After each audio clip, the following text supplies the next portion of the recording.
नाही, आज मी ईद ए मिलादच्या अवसरावर माझं शहर सोडून आज सोलापूरला आलेलो आहे।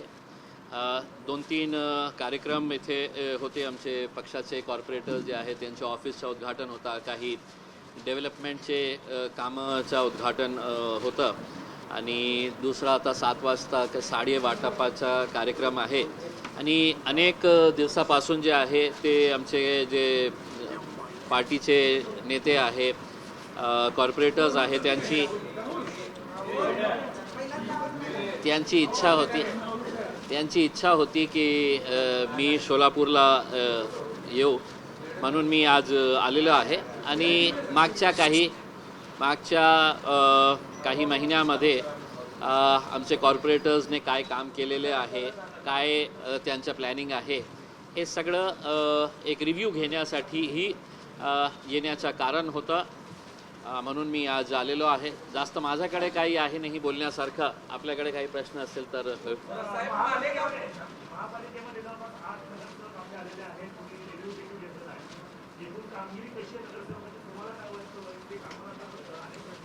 काय आहे की आपल्याकडे सोलापूरला 8 आहे, माझ्याकडे तर 36 आहे। पण मला माहीत आहे की पहिला वर्ष जे आहे कोणत्याही महानगरपालिकेमध्ये आपण बघितलं तर बहुतेक महानगरपालिकेमध्ये भाजपची सत्ता आहे आणि भाजपची सत्ता असल्यामुळे कोणत्याही आपण विकासात्मक कार्य त्यांच्याकडे घेऊन गेलं की त्यांना असं वाटतं आपण कोणता मुद्दा आणलेला आहे करके, तर सुरुवातीला थोडासा जेल होण्यासाठी आता आम्हाला इथेही हे सांगायचे आहे की निवडणूक संपलेली आहे, खूप महिने गेलेले आहे। आता शहराच्या विकासाच्या बाबतीत आपण हे विसरून जावं की हे कोणत्या पक्षातले, हे मी कोणत्या पक्षातला, तुम्ही आपण सोलापूरचा विकास कसा करू शकतो, काय आहे असे मुद्दे जे एकमताने आपण निर्णय घेऊन ते आपण महानगरपालिकेमध्ये पास करता येतं। इनिशियल फर्स्ट इयर जे आहे ना, मलाही खूप माझ्या शहरामध्ये त्रास होतो की नाही यांना फंड द्यायचं नाही। सोलापूरच्या बाबतीत तर असं आहे की आम्हाला आमच्या हक्काचा जे विरोधी पक्ष नेता मिळाला पाहिजे, तेही आत्तापर्यंत आम्हाला मिळालेलं नाही आहे। का नाही मिळालेलं आहे, तीच परिस्थिती नांदेडमध्ये आहे। नांदेडमध्येही आम्ही सगळ्यात मोठा विरोधी पक्ष आहे, धुलियामध्ये आम्ही सगळ्यात मोठा विरोधी पक्ष आहे। तरीसुद्धा काही ना काही अडचण तयार करून आम्हाला विरोधी पक्ष नेत्याची कुर्सी नाही द्यायची, हे जे प्रयत्न सुरू आहे। म्हणून नांदेडचे जे आमचे पार्टी आहे ते हायकोर्टामध्ये गेलेली आहे, धुलियामध्ये जे आमची पार्टी आहे ते हायकोर्टामध्ये गेलेली आहे की विरोधी पक्षाची भूमिका लोकशाहीमध्ये किती महत्त्वाची असते।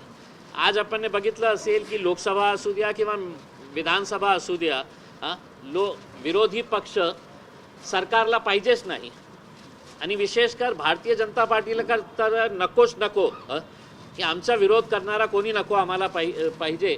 म्हणून अशी प्रकारची एक जी मानसिकता डेव्हलप झालेली आहे ते कुठेतरी संपायला पाहिजे, कारण विरोधी पक्षाचीही एक खूप महत्त्वाची भूमिका आहे लोकशाहीमध्ये आणि असा इन्स्टिट्यूशन्समध्ये। म्हणून आमची अपेक्षा आहे की विरोधी पक्षानेही त्याच तत्परतेने त्यांनी काम करावं आणि जे लोकांनी मॅन्डेट दिलेला आहे त्याप्रमाणे लोकांच्या विश्वासावर आपण खरे उतरतील हे आम्ही वारंवार त्यांनाही, आमच्या कॉर्पोरेटर्सलाही आम्ही वारंवार हे सांगत राहतो।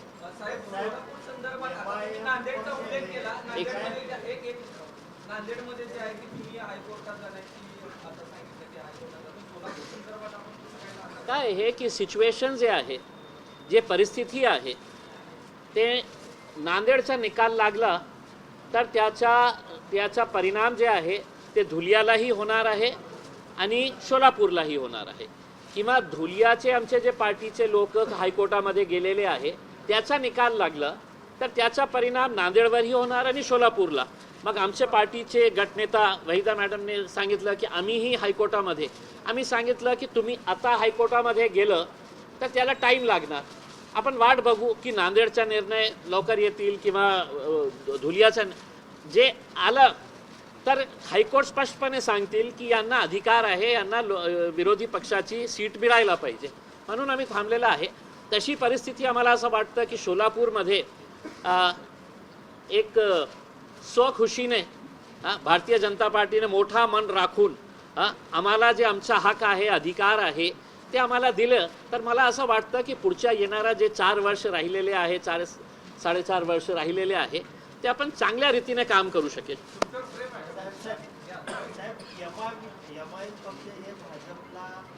सपोर्ट करता येईल शहरामध्ये विधान परिषदेला बघितलं आम्ही, नगरसेवकांच्या इलेक्शनला बघितलं, असं मुस्लिम समाजाची होरसान होत नाही का?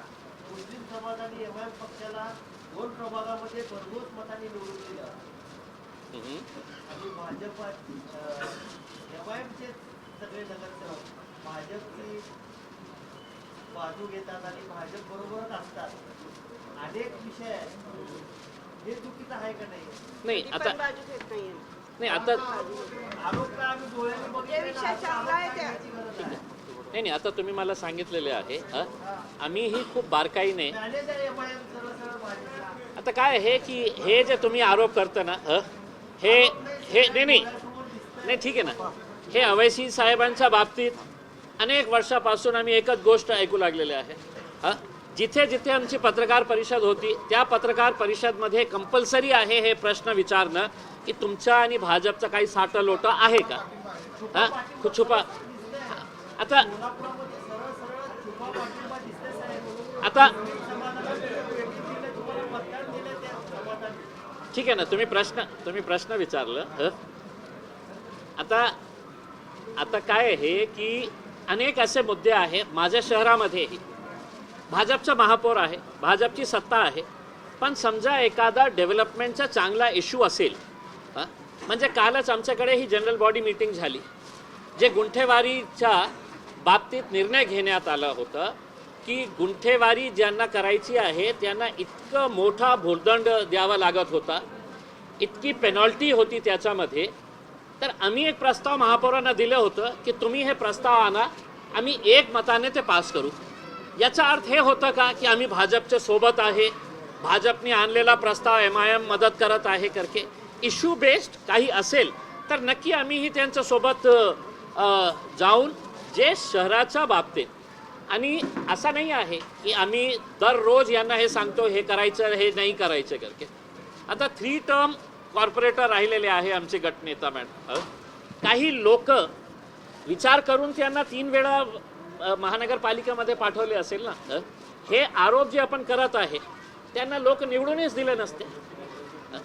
आज आम्हाला, मी गाडीमध्ये बसून विचारत होतो की 6 आमचे कॉर्पोरेटर्स 100 मतांनी 150 मतांनी हे पराभव झालेला आहे. कशामुळे झालेला आहे, का झालेला आहे, सर्वांना माहीत आहे.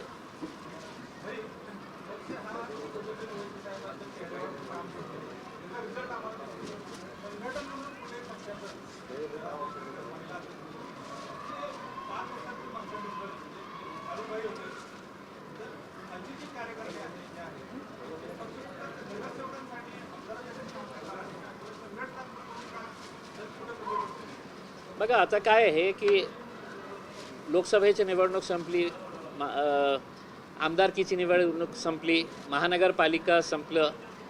आता महाराष्ट्रामध्ये अनेक असे शहरं आहे जिथे आम्ही पक्ष बांधणी आता सुरू केली नाही. काही शहरामध्ये आम्ही आमचे पदाधिकारी डिक्लेअर केले आणि अनेक शहरामध्ये ते आम्ही आत्तापर्यंत डिक्लेअर नाही केले. त्याचं कारण काय आहे की आता आम्ही सगळ्यांचं कामाचा रिव्ह्यू घेत आहे. आता तुम्हाला उदाहरण देतो की महाराष्ट्रामध्ये तुम्हाला असेही पदाधिकारी मिळेल एमआयएम पक्षातले जे 8-8, 10-10 वर्षापासून कोणी एक जिल्हाध्यक्ष म्हणून बसलेला आहे, कोणी शहर अध्यक्ष म्हणून बसलेला आहे, आणि त्यांची सर्वांची इच्छा होती की आम्हाला खासदारकीचं तिकीट द्या, आम्हाला निवडणूक लढायची आहे. पार्टीनं नाही दिली. आमदारकीचं तर द्याच द्या, आम्ही निवडून येणार, पार्टीने नाही दिली. मग कॉर्पोरेशनच्या वेळी आम्ही त्यांना सांगितलं की सुरुवात कॉर्पोरेशनपासून करू. अनेक नेते जे होते पदाधिकारी, नाही आम्ही कसा कॉर्पोरेशनचं इलेक्शन लढणार, आम्ही तर खासदारकीचे उमेदवार, आम्ही जर आमदारकीचे उमेदवार आहे करके आम्ही कंपल्सरी केलं त्यांना.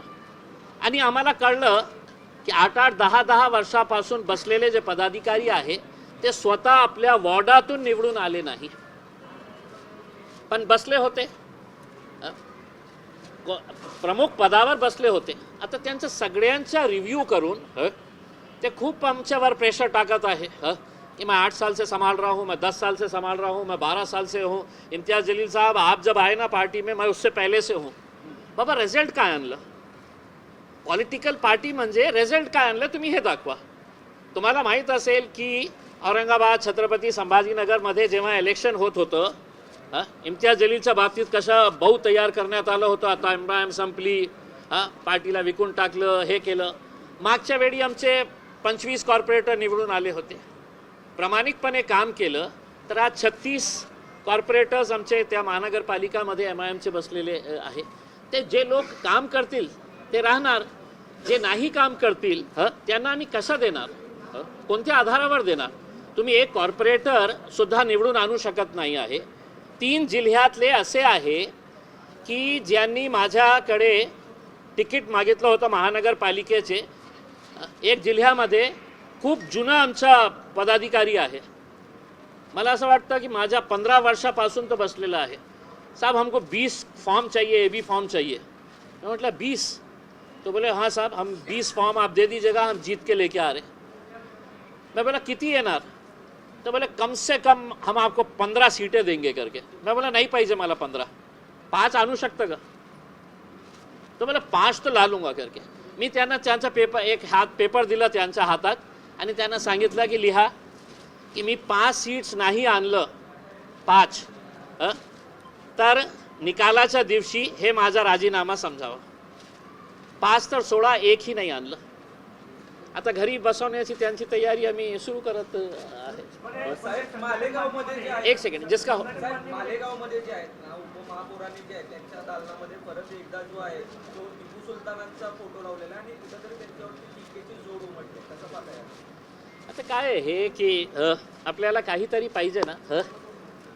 म्हणजे साखराच्या भावाच्या आतापर्यंत कोणी विचारलं नाही ना, कोणी विचारणार नाही. मेन स्ट्रीम मीडिया तर विचारणारच नाही ना उसमें काय भाववाढ सुरू आहे. कधी आपल्याला औरंगजेब, कधी आपल्याला टिपू सुलतान, कधी आपल्याला मंदिर मस्जिद, हिंदू मुस्लिम, हेच मेन एजेंडा जे आता झालेला आहे ना, हेच झालेला आहे.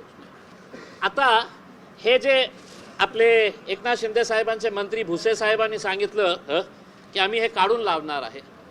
तुमची सरकार आहे भाजपसोबत. लोकसभेमध्ये जे ओरिजिनल कॉन्स्टिट्यूशन आहे, ओरिजिनल संविधानाची कॉपी आहे, जे डॉक्टर बाबासाहेब आंबेडकरांनी लिहिलेली आहे, ते ओरिजिनल संविधानाची कॉपी जे आहे ते लोकसभेची लायब्ररीमध्ये इतका चांगल्या काचेच्या फ्रेममध्ये त्याला ठेवण्यात आली. आता त्या कॉन्स्टिट्यूशनमध्ये टिपू सुलतानची फोटो आहे. आता भुसे साहेबांना आणि त्यांच्या पक्षातले जे मोठे नेते असतील किंवा भारतीय जनता पार्टीचे नेत्यांना मी सांगतो की त्या दिवारवर जे ते उपमहापौरच्या कॅबिनमध्ये जे आहे ते काढण्याच्या अगोदर तुमच्यामध्ये हिम्मत असेल तर तुम्ही लोकसभेमध्ये जाऊन ते ओरिजिनल कॉन्स्टिट्यूशन जे आहे त्याच्यामध्ये बाबासाहेब आंबेडकरांनी काहीतरी विचार करून, राणी लक्ष्मीबाईची आहे त्याच्यामध्ये, टिपू सुलतानची फोटो आहे. मग तुम्ही का त्यांच्यापेक्षा मोठे झालेले आहे? पण तुम्हाला काय आहे की कोणीही या राज्यामध्ये आता चाललेला काय आहे, भ्रष्टाचार कुठपर्यंत गेलेला आहे, महंगाई काय कुठपर्यंत गेलेली आहे, ते न करता अपन ने काय कि टिपू सुल्तान की फोटो रहेगी या नहीं रहेगी, ये देश का सबसे बड़ा मुद्दा बन गया है करके. एक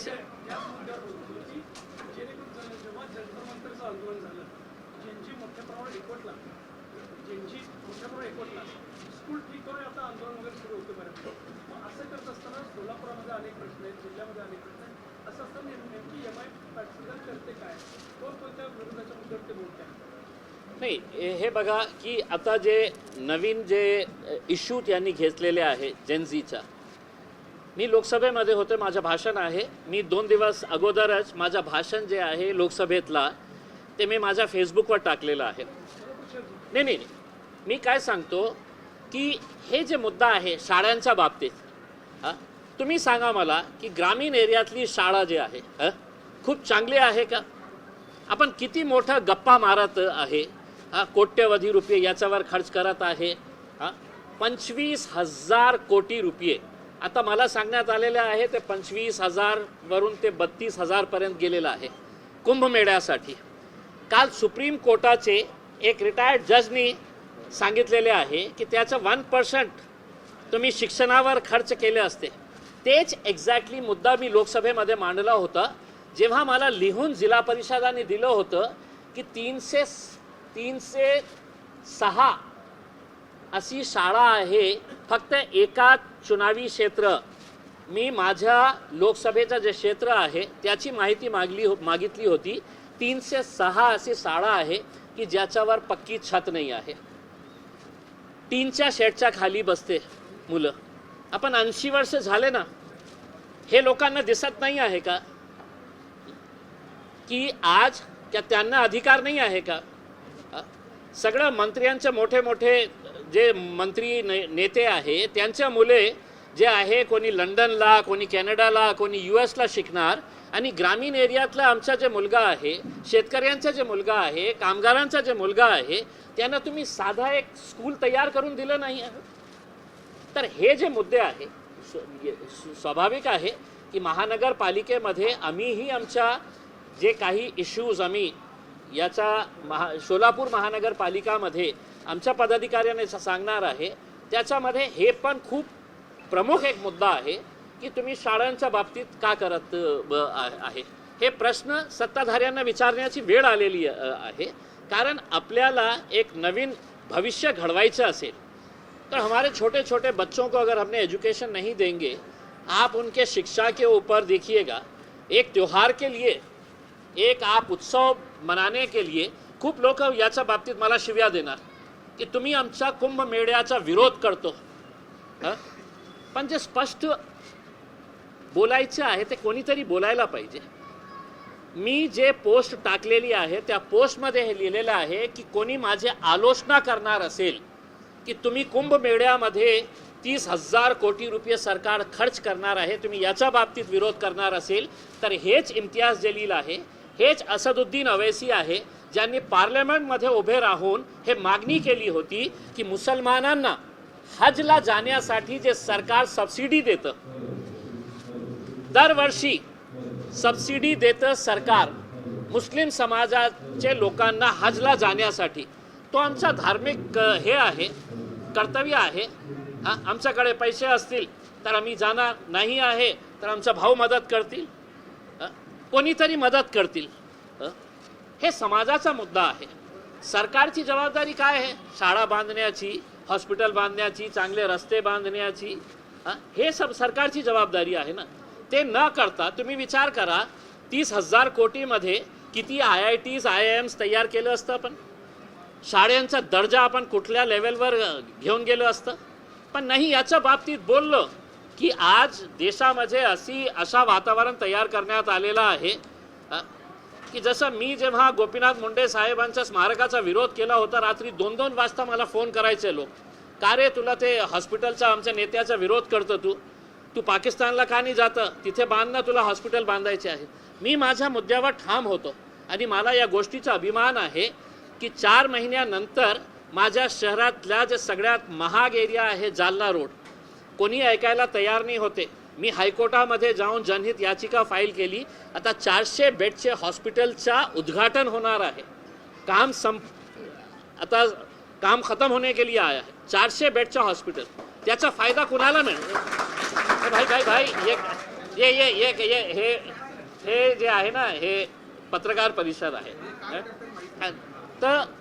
तो किसी ना किसी ने, मैं अगर उस वक्त अगर डर के अगर खामोश बैठता, रात में 2-2 बजे मुझे फोन करते थे, का रे तू आमच्या नेत्याचा विरोध करतो, तुला पाकिस्तानला जा, तू तिथे बांधायचं असेल तर मी माझ्या निर्णयावर ठाम होतो. कोर्टामध्ये गेला, कोर्टाला पटवून दिलं की नाही, आम्हाला स्मारक नाही पाहिजे, आम्हाला हॉस्पिटल पाहिजे. आणि आता त्या हॉस्पिटलला तुम्ही द्या ना, गोपीनाथ मुंडे साहेबांचं नाव द्या. मी सरकारला प्रस्ताव दिलेला आहे की आता द्या त्या हॉस्पिटलला नाव. काय चूक केली? एक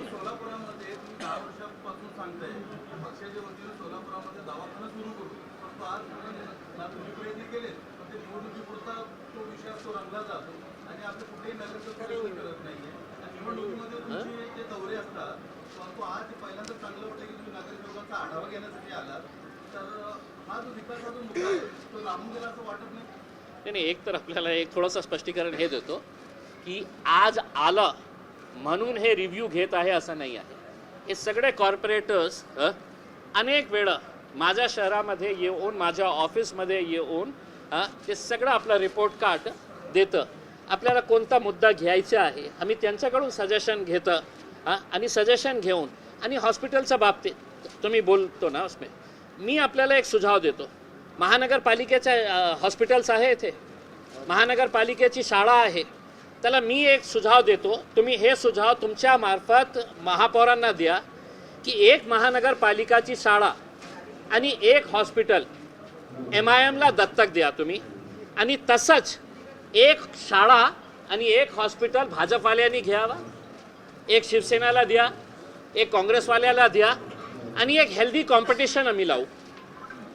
हे प्रस्ताव तुम्ही मान्य करता का? एका वर्षानंतर आम्ही सगळं पत्रकार बांधवांना घेऊन जाऊ. हे सगळं 5-6 जिथे मोठे मोठे पार्टीज जे आहे ना तुम्ही फक्त कुर्सीवर बसणार आहे. आता मी तुम्हाला सांगतो ना, मी चॅलेंज करतो तुम्हाला की 1 वर्षानंतर तुम्ही आम्हाला एक हॉस्पिटल द्या, एक स्कूल द्या, जे तुमची सगळ्यात वाईट जे स्कूलची परिस्थिती असेल महानगरपालिकेची ते आम्हाला द्या. सगळी चांगली जे आहे ना ते भाजपवाल्याला सांगा तुम्ही ठेवा त्याला आणि देतो मी. अशा प्रस्ताव आम्ही आमच्या गटनेता पार्टीच्या मार्फत देतो आणि यांच्यापेक्षा तुमच्या मार्फत दिलं तर चांगला सुझाव आहे का नाही दादा? सर,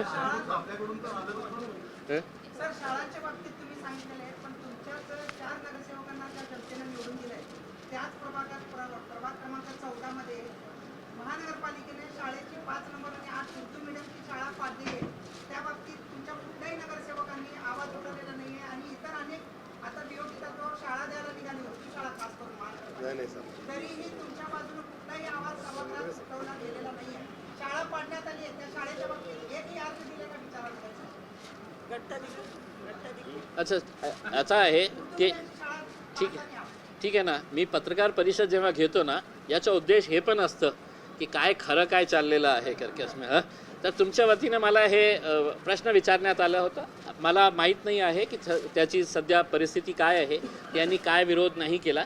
आम्ही नक्की त्याच्या बाबतीत आम्ही आपके एरिया में आता है हमारे एरिया में GS है, आयुक्त GS है.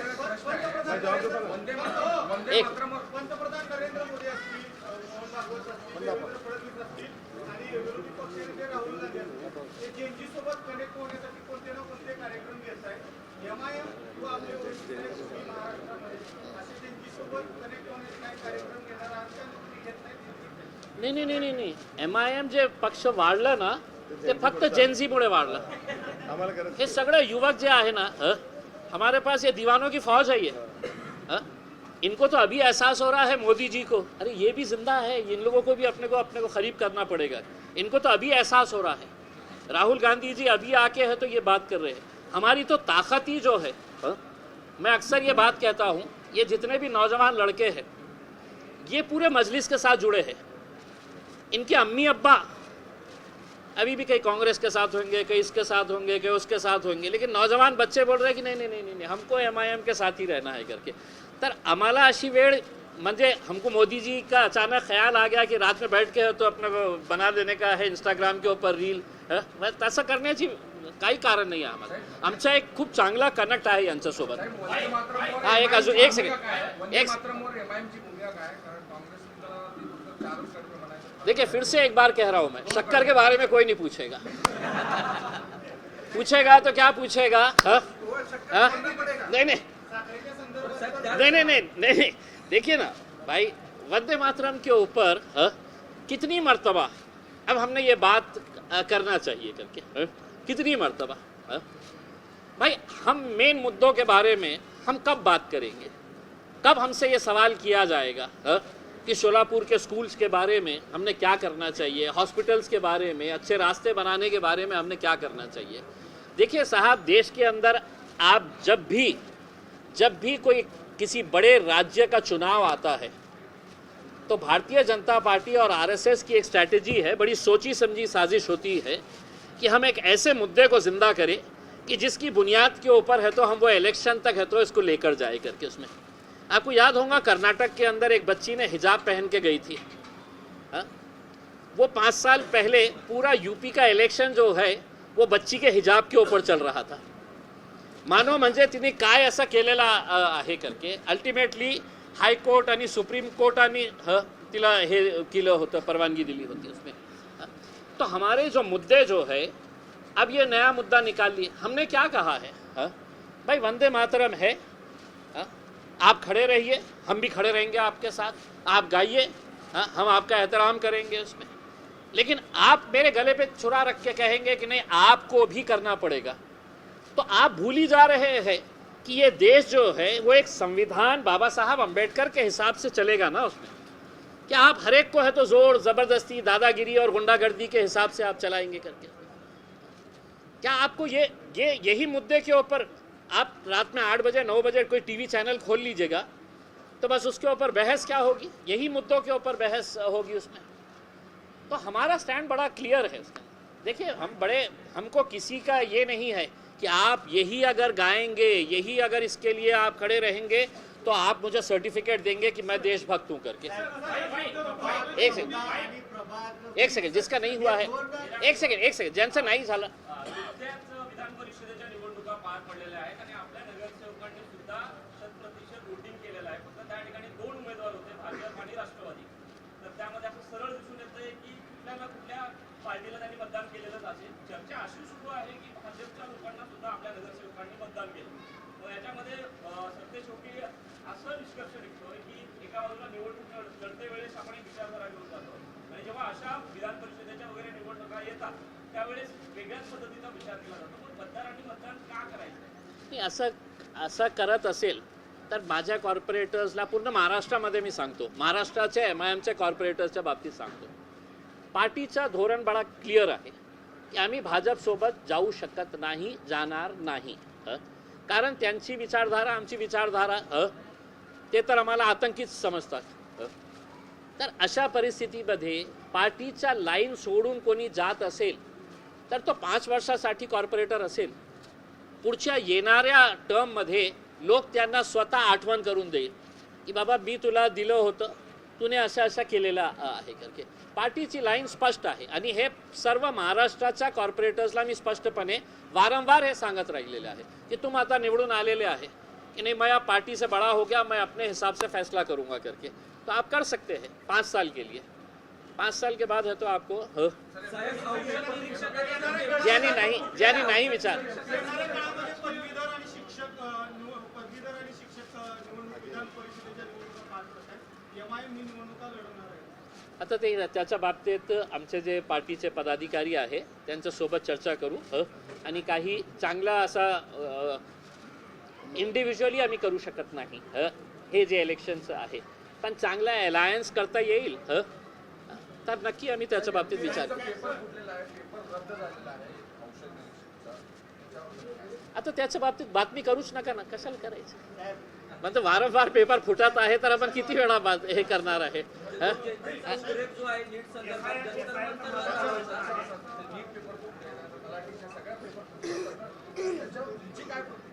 मला तर असं वाटतं की पेपर फुटीचा एक नवीन डिपार्टमेंट सरकारने स्टार्ट करावं, त्याचा एक मंत्री ठेवावा आणि स्वतः सरकारने आपल्या वतीने पेपर विकायला सुरुवात करा ना, की जो जास्त पैसे देतील द्या त्यांना।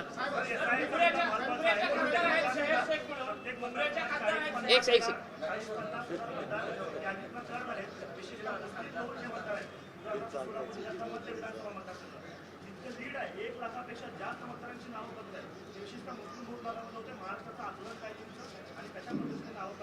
देखिए जेव्हा हे SIR सुरू झालं होतं त्याच एक सेकंड त्याचा रिलेटेड आहे। त्याच्याशी रिलेटेड एक प्रश्न आहे, मतदारांची संख्या कमी होते असा आकडा प्रारूपमध्ये येणार आहे की जवळपास प्रभाग क्रमांक 14 जो मुस्लिम बहुल वर्ग आहे, शहर मध्येचा एक टाकू आहे मोठा मुस्लिम समाजाचा, त्या ठिकाणचे 15,000 लोकांच्या यादीतून नाव वगळण्यात येणार असल्याचं खात्रीला ते त्यांची यादी दिसलंय। तर असंही सांगितलं जाते किंवा इतर पक्षाच्या कार्यकर्त्यांनी आपल्या नगरसेवकांनी घेतल्या प्रत्येक बीएलओ सोबत एक एक दोन बीएलए देऊन काम व्यवस्थित सुरळीत पार पाडलेलं आहे. परंतु प्रभाग 14 मध्ये किंवा शहर मध्येमध्ये मुस्लिम समाजासाठी नगरसेवकांनी पुढाकार घेऊन बीएलए न देता ही संख्या त्याच कारणाने कमी झाली असा आरोप लावला जातो. मी काय आहे की एक तर जेव्हा SIR सुरू झालं होतं आम्हाला आणि तुम्हालाही हे स्पष्ट माहीत होतं की त्याचा उद्देश काय आहे. भाजपला माहीत आहे की कोणत्याही परिस्थितीमध्ये मुस्लिम समाज त्यांच्यासोबत येणार नाही, त्यांना मतदान करणार नाही. मग अशा परिस्थितीमध्ये इतका मोठा वोट बँक कोणत्या दुसऱ्या पक्षाशी जोडलेला असेल तर आपल्याला फटका बसू शकतं. म्हणून हे सगळं स्ट्रॅटेजिकली प्लॅन करून, कारण त्यांना डिलिमिटेशन असू द्या, हे सगळं करून त्यांना 2029 मध्ये पुन्हा यायचं आहे. आणि आता लोक खूप त्रस्त झालेले आहे. लोकांना माहीत पडलेला आहे की क्या क्या वादे किए गए थे और हकीकत में क्या क्या डिलीवर किया गया है. मग लोक 29 मध्ये आपल्याला पुन्हा संधी देणार नाही हे भीती त्यांना आहे आणि एक खरी परिस्थिती पण आहे. तर अशा परिस्थितीमध्ये आपण काय करता येईल तर लीगल एक फॉर्मॅट तयार करून त्याच्यामध्ये सगळं इलिगॅलिटी ॲड करून आपण कशा नाव या समाजाचा वगळता येते हे सगळं प्रयत्न सुरू आहे. आता जे प्रारूप यादी आता निघणार आहे ते आल्यानंतर सगळ्यांना कळेल. आणि आम्ही स्वतः आमचे सगळ्या कॉर्पोरेटर्सला सांगितलेलं आहे पूर्ण महाराष्ट्रामध्ये पदाधिकाऱ्यांना की आता ते नवीन यादी जेव्हा येईल तर त्या यादीमध्ये आपण सगळ्यांना बसवून आपण व्हॉलेंटियर्स तयार करून किती नाव वगळण्यात आलेले आहे. एका घरामध्ये 5 मतदान असतील, फक्त 3 लोकांचे नाव, तर 2 गेले कुठे, तो वो शरारत के तौर के ऊपर ये सब किए जा रहा है.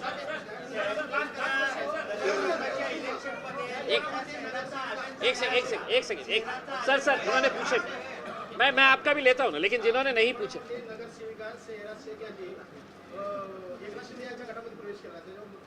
कहाँ पे किया है प्रवेश केलेला नाहीये पण त्यांची जवळीक जी आहे ये तो प्रवेश केलेला नाहीये पण त्यांची जवळीक वाढताना दिसून येते. जवळीक वाढताना दिसून येते. त्यांची काही कारवाई करणार आता नाही. बघा आमचे गटनेता आहे साहेब पठाण, त्यांनी मला काल फोन केलं आणि त्यांनी सांगितलं की साहेब मुंब्रा जे आहे, मुंब्रा असू द्या किंवा भिवंडी असू द्या, खूप अंडर डेव्हलप्ड एरियाज आहे हे. आणि विशेषकर का त्याचं कारण आहे ते मुस्लिम बहुल भाग आहे म्हणून. त्यांनी मला प्रश्न विचारले की साहेब आमच्या एरियातले जे खासदार आहे ते श्रीकांत शिंदे साहेब आहे, एकनाथ शिंदे साहेब तिकडचेच आहे. त्यांनी माझ्याकडून परवानगी घेतली कि साहब हम एक डेलीगेशन लेके जाके एकनाथ शिंदे साहब के पास जाके है तो हम हमारे एरिया के लिए फ़ंड मांगना क्या करके. मैं बोला फ़ंड मेरे पास तो है नहीं, आपको फ़ंड देंगे तो देवेंद्र फडणवीस साहब देंगे, एकनाथ शिंदे साहब देंगे, सुनेत्रा पवार मैडम देंगे उसमें. तो विकास के कामों के लिए अगर आपको उनके पास जाने की ज़रूरत है तो बिल्कुल जाना चाहिए.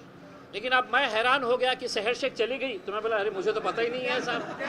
त्यांनी जो फोटो व्हायरल केला त्यामध्ये निवेदन नव्हतं, गुच्छ होता, निवेदन नव्हतं, गुच्छ होता. त्यावरून हे सगळं निवेदन नव्हतं, गुच्छ होता. मी अनेक भारतीय जनता पार्टीचे नेत्यांचा जेव्हा वाढदिवस असतं त्यांना विशेष पाठवतो मी. आता नाही बघा ना, जेव्हा मी लोकसभेचा सदस्य होतो सकाळी मैं प्लेन में से उतरा और मुझे फ़ोन आया, हेलो. मैं बोला हाँ बोलिए, आपको सालगिरह की बहुत बहुत मुबारक. मैं बोला कौन बोल रहे. मैं बोला आवाज़ तो पहचान ही दिख रही. बोले मैं अमित शाह बोल रहा हूँ. तर एक राजनैतिक वेगळं आपला रिलेशन असतं आणि एक जे आहे आपण एका संसदमध्ये बसतं ते नेते आहे.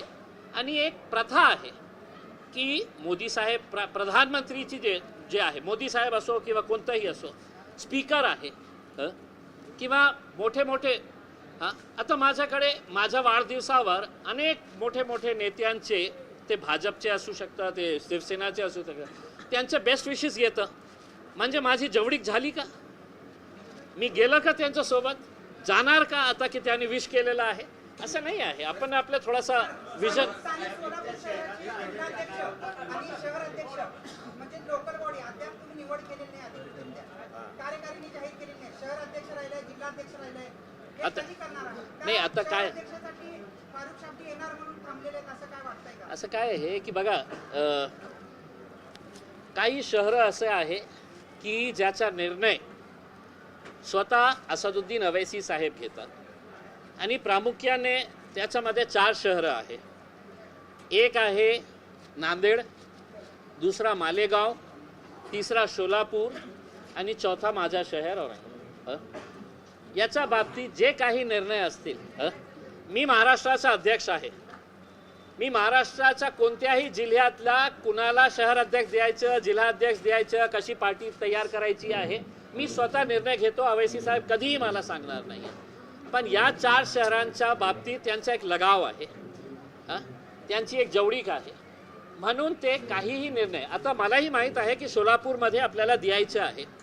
मग मागच्या 1 महिन्यामध्ये ओवैसी साहेबांचं पार्लमेंटचं सेशन, आणि ते पार्लमेंटचं जेव्हा सेशन असतं तर ते इतकं बिझी असतं स्टडी करण्यामध्ये, आणि त्याच्यानंतर ते आपल्या त्यांच्या भावाच्या मुलाचं लग्न होतं, ते लंडनला गेले होते.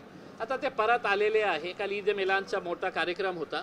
आता काही दिवसानंतर आम्ही भेटणार आहे आणि त्यांना सांगणार आहे की आपल्याला सोलापूर असू द्या, नांदेड असू द्या, मालेगाव असू द्या, याच्या बाबतीत आपल्याला लवकरात लवकर निर्णय घ्यायचा आहे.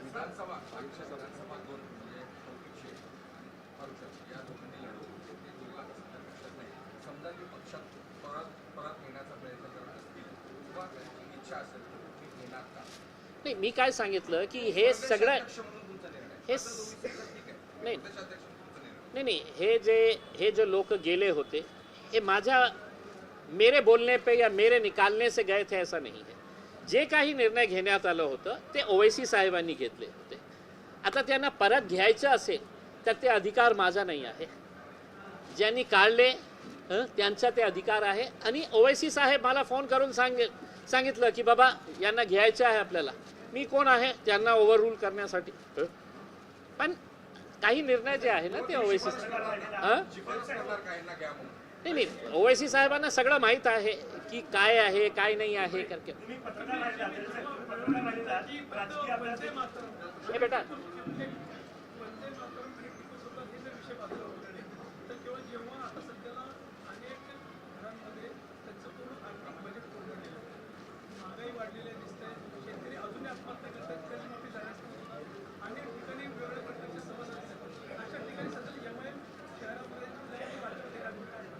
नाही, आता हे जे प्रश्न आहे हे याचा उत्तर जे काही मी देईल तुम्ही त्याच्या हेडलाईन केलं तर मला असं वाटतं चांगलं. की आज जे महागाई वाढलेली आहे, आता सण येणार आहे, खूप मोठे मोठे सण सुरुवात होणार आहे. ते गणपती असू द्या, ते दिवाळीचा असू द्या, रक्षाबंधन असू द्या. अशा वेळी अशा प्रकारचे साखरेचे भाव दुपटीने वाढणं म्हणजे कितपत योग्य आहे? कुठेतरी सरकारने त्याच्या बाबतीत लक्ष घातलं नाही आहे. काही त्यांचा पॉलिसी डिसिजन जे आहे ते बरोबर नाही होती, म्हणून हे अशा प्रकारचा. आणि तुम्ही जसं म्हटलेलं आहे की आम्हाला काही फरक पडणार नाही. सरकारने आमदारांना, खासदारांना खूप काही करून ठेवलेलं आहे त्यांच्यासाठी. पण जे मिडल क्लास आहे, तुम्ही गोरगरिबांच्या बाबतीत बोलत आहे, मी तर मिडल क्लासच्या बाबतीत बोलत आहे. की आज तुम्ही विचार करा की त्यांचं बजेट किती कोलमडलेलं असेल, काय परिणाम झालेला असेल की एक साखरमुळे किंवा दुसरी ही जे हे महागाई आहे ते सगळ्यांवर त्याचा परिणाम होत असेल ना. तुमची पगार वाढलेली आहे का? तुमचा मालिक तुम्हाला सांगितलेला आहे का की नहीं शक्कर बढ़ गई है, अब शक्कर की कीमत बढ़ गई है तो तुम्हारी पगार भी बढ़ा रहा हूं करके? जितके लोक तुमच्या घरी यायचं तुम्ही त्यांना सगळ्यांना चहा पाजायचं. आता तुमची ही बायको म्हणणार असेल की मैं चाय पूरी फुल कप नहीं दूंगी, आधी कट दूंगी करके. तर हे सगळ्यांवर त्याचा परिणाम. आणि असं नाही आहे की त्यांना नाही बाहेर निघाले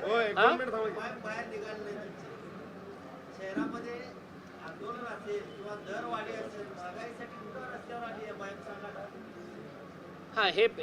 हे पण खरी गोष्ट आहे की याच्या बाबतीत आज आम्हाला जे सांगण्यात आलेलं आहे की पार्टीची धुरा कोणाच्या हातात आता जसा मी माझ्या शहरामध्ये उद्या आपल्याला मोर्चा काढायची आहे हां, किंवा 4 तास अगोदर मी सांगितलं की आपल्याला 3 वाजता हे करायचं आहे करके हां, खूप सारे लोक, कारण एक आमच्याकडे एक हे आहे प्रॉपर बॉडी, इथे बॉडी बनवण्याची हे आहे हं.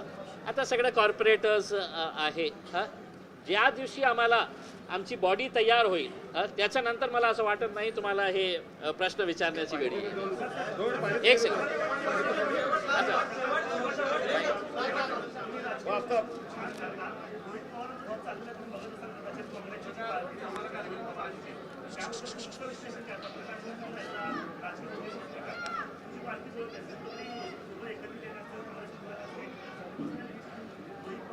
रोहित पवारचं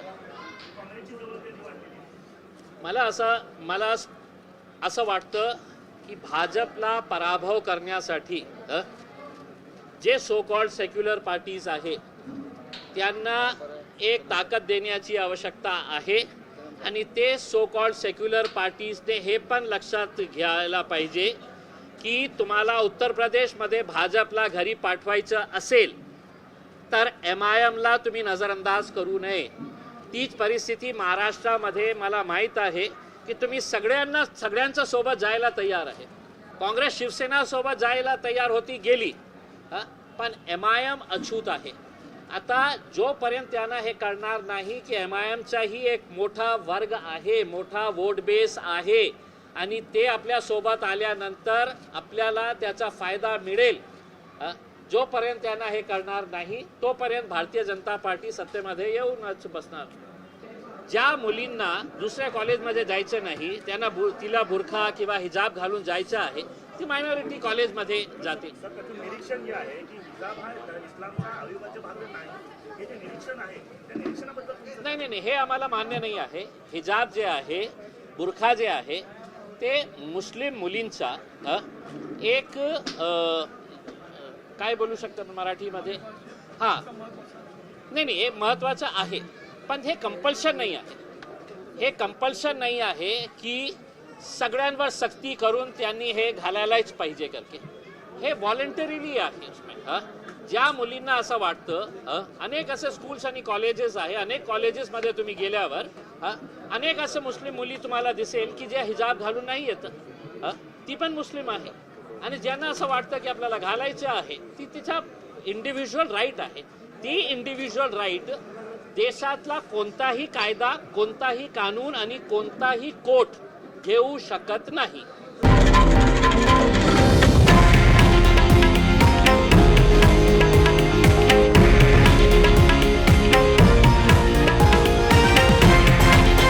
हे आहे देशातील नंबर 1 न्यूज नेटवर्क आणि आपण पाहत आहात TV9 मराठी, एकमेव.